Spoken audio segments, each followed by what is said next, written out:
Hello to my vlog. Ayan, pupunta naman po kami sa bahay ng anak ng aking amo. So, tara, samahan niyo ako guys.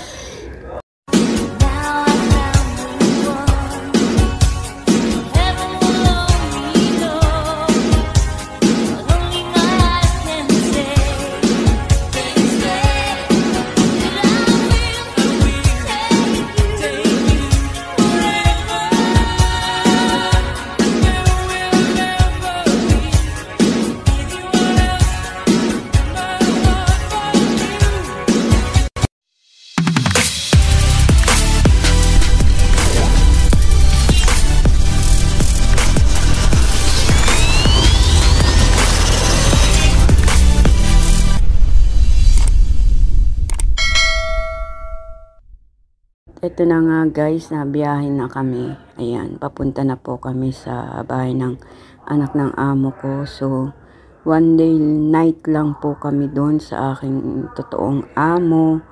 At ayan nga, nag-voice record na lang ako kasi ang iingay ng mga bata. So, kaya yan, ginawa ko, minute ko na lang siya. Tapos, sinulit ko na lang. So, chart, diba? Ayan guys. So, dito lagi kami dumadaan. So, buti na lang at hindi traffic guys. Grabe. Ayan. At maaga kaming nakauwi sa bahay ng anak ng amo ko. At nasa trabaho pa nga pala siya guys. So ayan, medyo kaunting traffic lang. Nag-aantay lang ng maisudsud ang sasakyan. So ayan guys, makikita ninyo napakalawak ng Saudiyang ito. At pagkaganda ba ng skyway din sa ayan yung mga ewan ko ano yan, ayan, yung nakikita yung mga bahay na yan, yan po ay bahay, yan ay mga village. Sa village po yan. So, ayan. Ayan nga, at nagkakagulo nga yung dalawang bata, Diyos me. At ako'y naiirita, pero no choice naman ho ako at wala akong magagawa sa dahil ito ho yung trabaho ko. At talagang kundi pagpasensyahan na laang, diga. Gayon naman ho tayong mga Pinoy.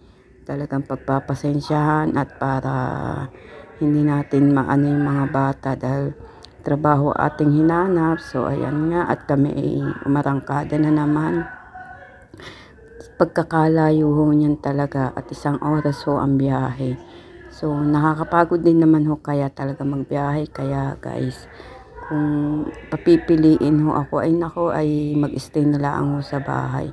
Tutulog ko na lang ho ang paglalakbay. Diga, chart. Paglalakbay talaga no. Ayan. Shout out nga pala dyan sa aking mga kawaiti dyan, sa aking mga karils. Ayan. Maraming salamat kay Langga Sol, Losem, at saka kay Langga Jam CJ. Pumunta po kayo dyan kay Langga Jam CJ at siguradong aangat po inyong bahay. At yan po ay nagbibigay ng pasaging. Ayan. Wala pong hinihintay siyang kapalit. Nasa sa inyo na lang po yan guys. So, dyan po kayo pumunta. Ayan. So, ayan. Pagkakahaba ho ng aming nilakbay dyan. Ayan. At 1 oras kami lang ho ng mga bata nga pala ang nakasakay dyan sa sasakyan. At syempre, pati maneho. Hindi ho andar yan pag chart, diba? So, ayan nga. At ako'y hilong-hilo na diyan.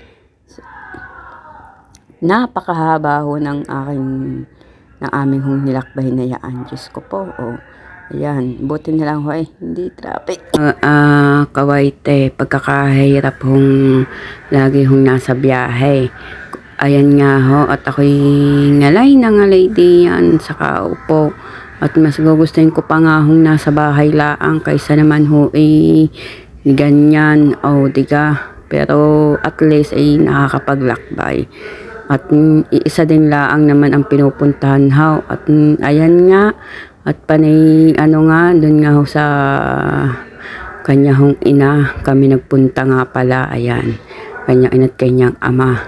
Biro ninyo, isang gabi laang naman kaming natulog doon. Diyos ko po, hindi ko alam kung bakit laging gustong pumunta baga doon. At nakakapagod naman ho. Buti sana kung ang mga bata ay hindi maliligalig. Diyos ko po, pag sa inahing liligalig naman at nakakaiyamot nga.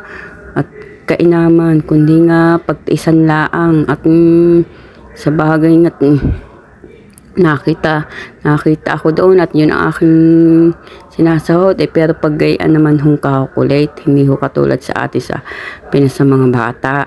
Ang mga bata ho sa atin ay pag pinagsabihan ay okay at hindi ho katulad na rin dalawa. Diyos ko po, kainaman, talagang mamumuti ang buhok mo sa mga aray, kainaman ho at nakakaani, ayan, at ewan ko ho, at